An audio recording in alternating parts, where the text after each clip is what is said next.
پیروزی مسلمانان. خداوند متعال نصرت خود را بر مسلمانان نازل فرمود و وعده اش را تحقق بخشید. مسلمانان دشمن شکست خورده را از جبهه بیرون راندند. زنان که برای تحریک جنگجویان آمده بودند برگشتند و پا به فرار گذاشتند. چگونه ورق علیه مسلمانان برگشت؟ در این موقع مشرکین که شکست خورده بودند گریختند و خود را به زنان رساندند. گروه تیراندازان مسلمان وقتی این منظره را دیدند و یقین حاصل کردند که پیروزی حاصل شده است، خواستند به لشکر اسلام ملحق شوند. گفتند بشتابید به سوی غنیمت، بشتابید به سوی غنیمت. فرمانده آنان عبدالله بن جبیر رضی الله عنه توصیه رسول الله صلی الله علیه و سلم را یادآور شد، اما آنها گوش نکردند و گمان بردند که دیگر مشرکین بر نمیگردند. بالاخره این قسمت از جبهه را خالی کردند. اینجا بود که راه حمله از سواران دشمن بر مسلمانان هموار شد. پرچمداران مشرکین یکی پس از دیگری کشته شدند. از آن طرف کسی جرأت نداشت نزدیک شود.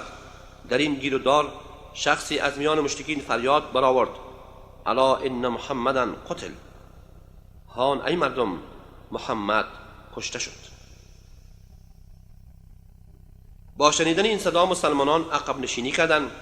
اینجا بود که مشرکین فرصت را مغتنم شمرده دست به حمله تازه زدند. لحظات بسیار سخت و طاقت فرسای بود. وقت آزمایش و امتحان بود. دشمن خود را به رسول اکرم صلی الله علیه و سلم رسانید. سنگی به آن حضرت اصابت کرد که در اثر آن بر زمین افتاد و دندان رباعیش شهید شد. سر مبارک زخمی گردیده و لب مبارکش جراحت برداشت و خون بر چهره اش جاری گشت. آن حضرت صلی الله علیه و سلم در حالی که خونها را پاک میکرد فرمود: چگونه آن قوم رستگار میشوند که چهره پیامبرشان را خون آلود نمودند، در حالی که او آنها را به سوی پروردگارشان دعوت می‌نماید. مسلمانان متوجه نشدند که رسول اکرم صلی الله علیه و سلم در چه جایی است. حضرت علی بن ابی طالب رضی الله عنه دست آن حضرت را گرفتند. طلحه بن عبیدالله آن حضرت را بلند کردند تا اینکه آن حضرت صلی الله علیه و سلم ایستادند. در همین وقت مالک بن سنان خونها را از چهره رسول اکرم صلی الله علیه و سلم مکید و بلعید. مسلمانان در واقع فرار نکردند، بلکه آنچه پیش آمد یک وضعیت اضطراری بود که معمولاً لشکر با آن دچار می‌گردد و دوباره عملیات را از سر می‌گیرد. شایان ذکر است شکست و آزمایش مسلمانان و تلفاتی را که متحمل شدند و جانهایی را که مایه قوت اسلام، مسلمین و نصرت رسول الله صلی الله علیه و سلم بود از دست دادند، نتیجه لغزش گروه تیراندازان و عدم توجه آنها به توصیه و دستور رسول الله صلی الله علیه و سلم بود. چرا که در آخرین لحظات دستور رسول الله صلی الله علیه و سلم را نادیده گرفتند و جبهه خود را ترک کردند. قرآن به همین مطالب اشاره می‌فرماید: ولقد صدقكم الله وحده اذ تحسونهم باذنه حتى اذا فشلتم وتنازعتم في الامر وعصيتم من بعد ما اراكم ما تحبون منكم من يريد الدنيا ومنكم من يريد الاخره ثم صرفكم عنهم ليبتليكم ولقد عفا عنكم والله ذو فضل على المؤمنين. به تحقیق راست کرد الله در حق شما وعده خود را آنگاه که می کشتید کافران را به حکم الله، تا اینکه بزدلی کردید و در کار خیش نزاع کردید و همچنین نافرمانی کردید بعد از آن که رسیدید به آنچه که آرزوی آن را داشتید، از فتح و غلبه بر کفار و غنیمت بردن. بعضی از شما بودند که میخواستند دنیا را و بعضی بودند که آخرت را میطلبیدند. پس از غلبه بر آنها شما را باز داشت تا امتحان کند شما را و هر آینه از تقصیر شما درگذر کرد، زیرا عزت را با اهل ایمان عنایت و رحمتی است. شگفتی‌های از محبت و جانفشانی. روز احد 2 حلقه از کلاه آهنین آن حضرت صلی الله علیه و سلم به صورت ایشان فرو رفت. ابو عبیده بن جراح رضی الله عنه یکی از حلقه های آهنی را از صورت مبارک رسول اکرم صلی الله علیه و سلم با دندان کشید. در نتیجه آن دندانش بیرون آمد. حلقه دوم را نیز با دندان دیگر بیرون آورد که آن دندان نیز کنده شد. بدین ترتیب 2 دندان را در این راه از دست داد. ابو دجانه خود را برای آن حضرت صلی الله علیه و سلم سپر قرار داد. تیرها بر پشت او اصابت می کرد، ولی او همچنان خود را بر روی رسول الله صلی الله علیه و سلم خم کرده بود و تیرها بر او می بارید.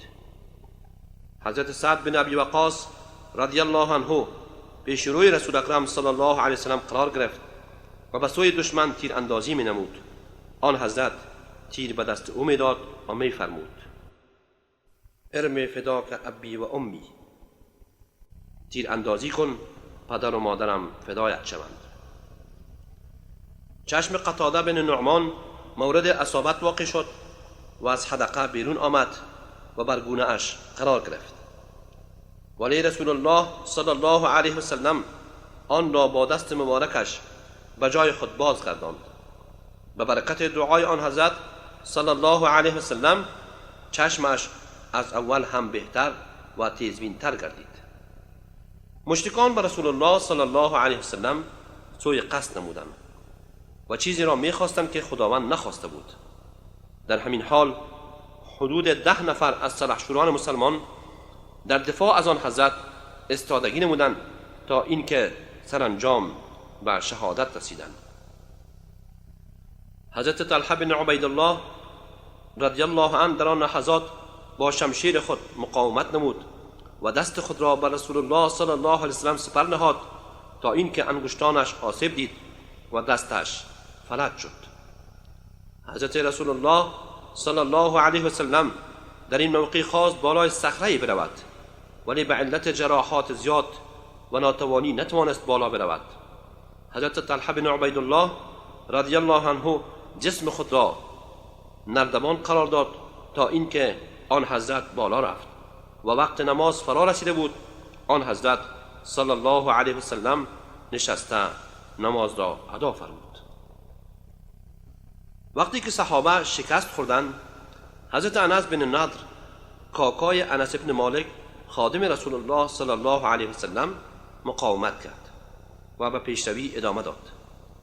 سعد بن معاذ با او ملاقات کرد و گفت: کجا می روی ای ابو عمرو؟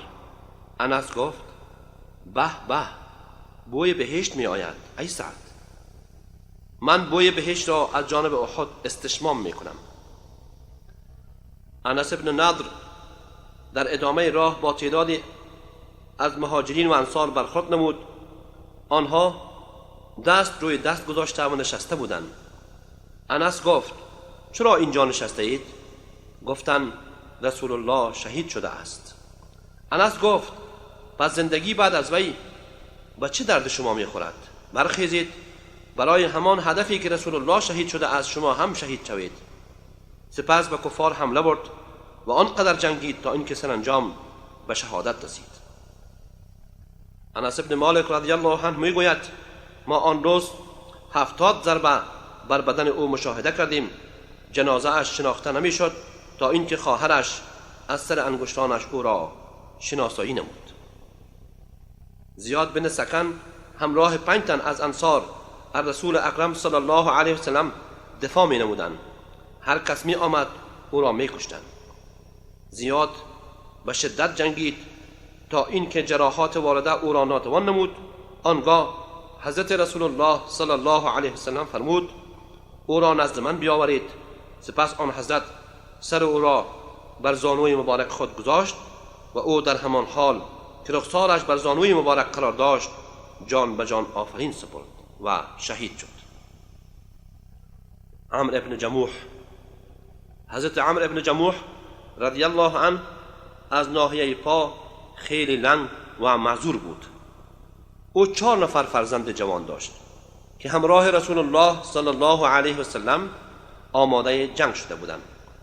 وقتی رسول اکرم صلی الله علیه و سلم به قصد احد حرکت کردند، عمرو نیز آماده حرکت شد.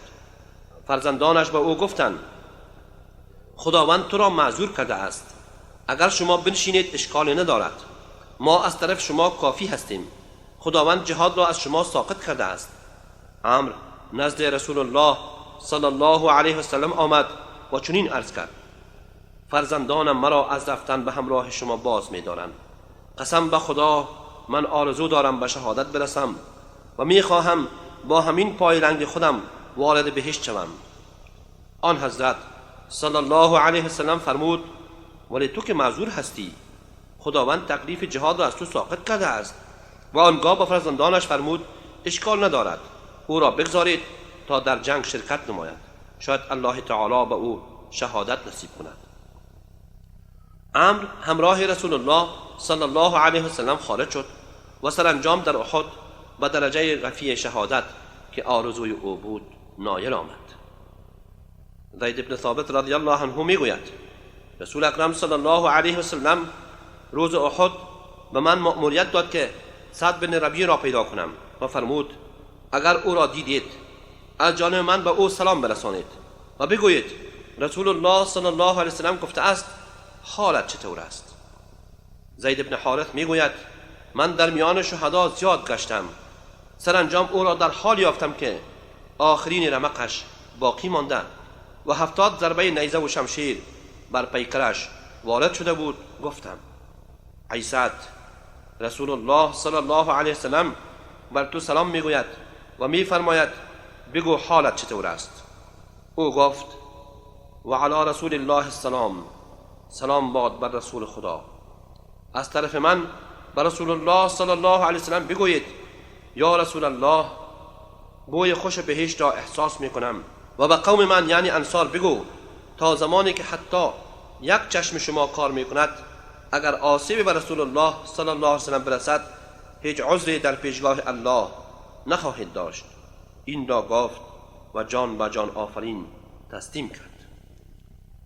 عبدالله بن جحش در آن روز چنین دعا میکرد: بار الها، سوگند به ذات تو که من تمنا دارم فردا که با دشمن روبرو شوم آنها مرا بکشند، سپس شکمم را پاره کنند و بینی و گوشم را قطع نمایند، سپس تو در روز قیامت از من بپرسی چرا این طور شده ای؟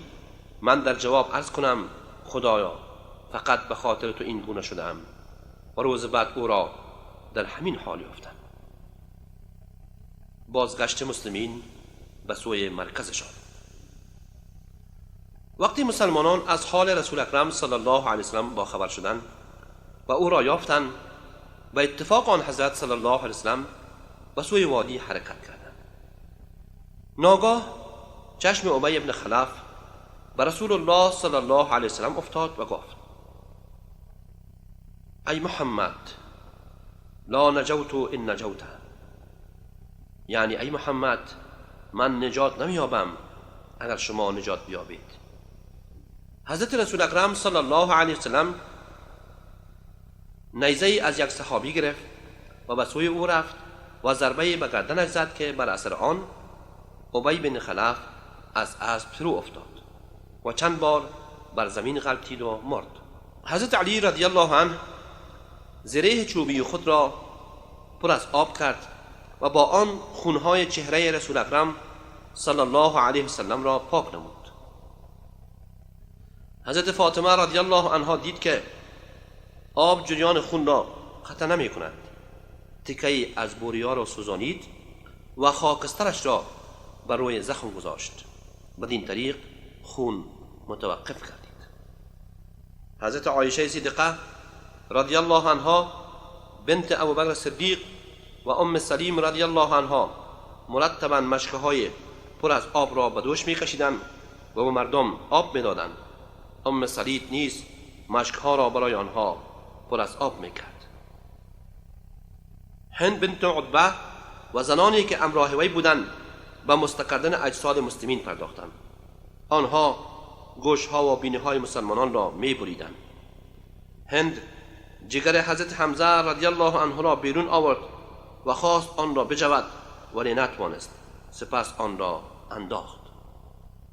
وقتی ابو سفیان قصد بازگشت نمود، بالای کوه رفت و با صدای بلند گفت: ان الحرب سجال یوم بیوم اعل حبل. همانا جنگ مانند دلوی است که گاه به این سو و گاه به آن سو می رود. این روز در مقابل روز بدر است. سرافراز باد حبل. حضرت رسول الله صلی الله علیه وسلم فرمود: ای عمر، بلند شو و به او پاسخ بده. بگو: الله اعلی و اجل. خداوند بالاتر و بزرگتر است. شما با ما هرگز برابر نیستید، زیرا کشتگان ما در بهشت و کشتگان شما در دوزخند. ابو سفیان گفت: لنا العزا ولا عزا لکم. ما بت عزا داریم ولی شما چنین بتی ندارید. رسول اکرم صلی الله علیه وسلم فرمود جوابش را بدهید. گفتند چه بگوییم؟ فرمود بگویید: الله مولانا ولا مولا لکم. خداوند پشتیبان ما است ولی شما پشتیبانی ندارید. وقتی ابو سفیان برگشت، مسلمانان هم برگشتند. ابو سفیان با صدای بلند فریاد زد: میعادگاه ما و شما سال آینده در بدر است. رسول اکرم صلی الله علیه وسلم به یکی از اصحابش دستور داد: به او بگو بلی، وعدگاه ما و شما همانجاست. همگی مردم بر شهدایشان غمگین شدند. آن حضرت صلی الله علیه وسلم برای شهادت حضرت حمزه رضی الله عنه بسیار اندوهگین گشت، زیرا او کاکای رسول اکرم صلی الله علیه وسلم و برادر رضاعی و مدافع و جانثار آن حضرت. شکیبایی یک زن با ایمان. صفیه بنت عبدالمطلب خواست پیکر برادر حقیقیش حضرت حمزه را ببیند، اما رسول الله صلی الله علیه وسلم به فرزندش زبیر بن العوام گفت: برو و او را برگردان تا وضعیت برادرش را نبیند. زبیر به او گفت: مادر جان، حضرت رسول اکرم صلی الله علیه وسلم به شما دستور میدهد که برگردید. گفت: برای چه؟ من که خبر شده ام برادرم مسته شده است، یعنی اعضای او را بریده ام و این به خاطر الله بوده است. من از الله امیدوار اجر و پاداش هستم و ان شاء الله صبر خواهم کرد. بنابراین نزد پیکر برادرش آمد و او را زیارت نمود. انا لله و انا الیه راجعون گفت و برایش دعا و استغفار کرد. سپس به دستور رسول اکرم صلی الله علیه وسلم پیکر حضرت حمزه به خاک سپرده شد. مصعب ابن عمیر و شهدای احد چگونه به خاک سپرده شدند؟ مصعب ابن عمیر که پرچمدار رسول الله صلی الله علیه وسلم و از مرفه ترین جوانان قریش قبل از اسلام بود، شهید شد. با پارچه او را کفن کردند که اگر سرش را می پوشانیدند پاهایش ظاهر می شد و اگر پاهایش را می پوشاندند سرش ظاهر می گشت. بنابراین رسول الله صلی الله علیه وسلم فرمود سرش را بپوشانید و بر قسمت پاهایش برگ خر بگذارید. رسول اکرم صلی الله علیه وسلم 2 نفر شهید را در یک پارچه کفن می پوشانید. سپس می فرمود کدام یک از آنها قرآن را بیشتر فرا گرفته است؟ هرگاه به یکی اشاره می کردند حضرتش او را جلوتر از شهدای دیگر در لحد می گذاشت و می فرمود من در روز قیامت بر اینها گواه هستم. دستور داد همگی شهدا را با خونهایشان به خاک بسپارد. آن حضرت صلی الله علیه وسلم نه بر شهدا نماز خواند و نه آنها را غسل داد. این روایت بخاری است، اما بعضی از احادیث در مورد نماز بر شهدای احد وارد شده است. احساسات یک زن با ایمان نسبت به پیامبر اسلام صلی الله علیه وسلم. مسلمین به مدینه برگشتند. در راه زنی از قبیله بنی دینار مسلمین به مدینه برگشتند. در راه زنی از قبیله بنی دینار را دیدند که در جنگ احد شوهر و پدر و برادرش به شهادت رسیده بودند. وقتی خبر شهادت آنان به گوشش رسید گفت فما فعل رسول الله صلی الله علیه و سلم، وضعیت رسول الله چگونه است؟ گفتند ای مادر فلان، حال رسول الله الحمدلله خوب است، چنان که دوست دارید. گفت آن حضرت را به من نشان دهید تا به سوی او بنگرم. مردم به طرف آن حضرت اشاره نمودند. همین که چشمش به جمال رسول اکرم صلی الله علیه و سلم منور گشت گفت یا رسول الله، شما سالم باشید، هر مصیبتی آسان است. تعقیب دشمن و فداکاری در نصرت رسول اکرم صلی الله علیه و سلم. مشرکین یکدیگر را مورد سرزنش قرار دادند و گفتند شما هیچ کاری نکردید، مسلمانان را پس از این که شکست خوردند به حال خود رها نمودید و کارشان را تمام نکردید. اینجا بود که رسول اکرم صلی الله علیه و سلم به فکر تعقیب دشمن افتاد. با وجود اینکه مسلمانان به شدت زخمی شده بودند، اما روز دوم نبرد احد رسول الله صلی الله علیه و سلم به یکی از اصحاب ماموریت داد تا اعلام کند که فردا برای تعقیب دشمن آماده باشند و نیز اعلام کند که فقط همان کسانی که دیروز در جنگ شرکت داشته‌اند حرکت کنند. مسلمانان با آنکه شدیداً دچار زخم و خستگی شده بودند، اما همگی همراه رسول الله صلی الله علیه و سلم آماده حرکت شدند، طوری که هیچ کسی باقی نماند. لشکر اسلام با فرماندهی حضرت رسول اکرم صلی الله علیه و سلم تا نقطه حمراء الاسد که با فاصله 8 میل از مدینه قرار دارد پیش رفتند. حضرت رسول اکرم صلی الله علیه و سلم همراه مسلمانان روزهای دوشنبه، سه شنبه و چهارشنبه را در آن نقطه اقامت گزیدند و سپس به مدینه برگشتند.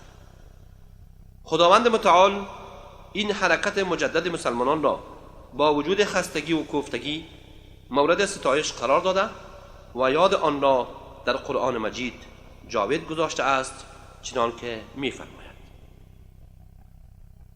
الذين استجابوا لله والرسول من بعد ما اصابهم القرح للذين احسنوا منهم واتقوا اجر عظيم الذين قال لهم الناس ان الناس قد جمعوا لكم فاخشوهم فزادهم ایمانا وقالوا حسبنا الله ونعم الوكيل فانقلبوا بنعمة من الله وفضل لم يمسسهم سوء واتبعوا رضوان الله والله ذو فضل عظيم انما ذلكم الشيطان يخوف اولیاءه فلا تخافوهم وخافون ان کنتم مؤمنین.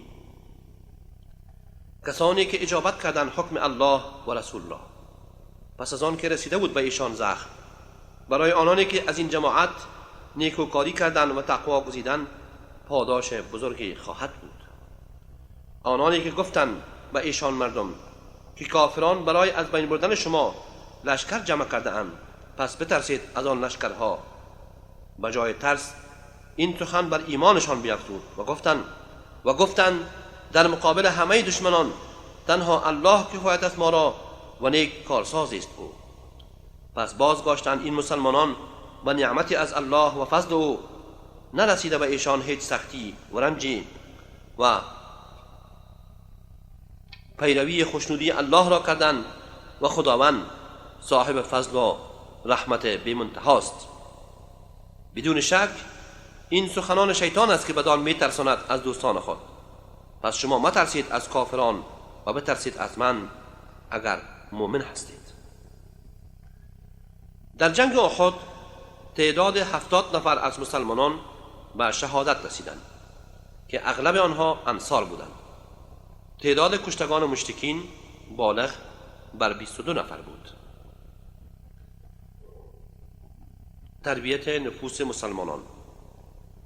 آنچه را که در احد پیش آمد و مسلمانان بدان مبتلا شدند سبب تربیت و تزکیه آنان گردید، زیرا نمیتوان همیشه به آن گروه و جماعت اعتماد نمود که دایم در خوشحالی، فتح و پیروزی به سر ببرد و رنج و ملالت مشکلات و خسارات را ندیده باشد. زیرا چون این جماعتی که اصلا تلخی شکست را نچشد و ناگهان روزی از روزها دچار شکست گردد، قطعا این امر بر او دشوار خواهد بود و ایمانش دچار تزلزل و اضطراب خواهد شد. خداوند متعال همین حکمت را در قرآن مجید متذکر شده است. فاصابکم غما بغم لکی لا تحزنوا علی ما فاتکم ولا ما اصابکم والله خبیر بما تعملون.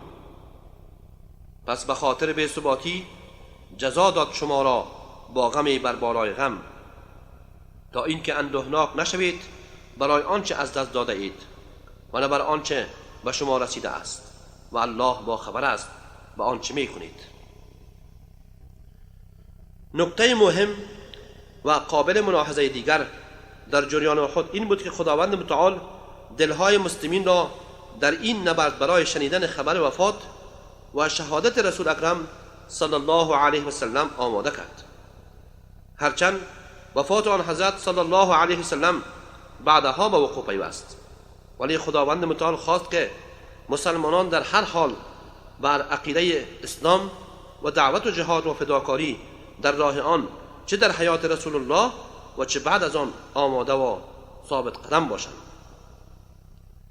در این زمینه به هیچ وجه از ضعف و سستی نشان ندهند و در هیچ حالتی کوتاهی و دریغ نورزند، چنان که می فرماید: و ما محمد الا رسول قد خلت من قبله الرسل افئن مات او قتل انقلبتم على اعقابكم و من ينقلب على عقبيه فلن يضر الله شيئا و سيجزي الله الشاکرین. و محمد نیست مگر پیغمبری از طرف خدا که همانا پیش از او پیامبرانی گذشته اند. آیا اگر او بمیرد و یا کشته شود برمیگردید به جاهلیت سابقتان و مرتد می شوید؟ هر کس به حالت سابقش بازگردد یعنی مرتد شود به خدا هیچ ضرر نمی رساند.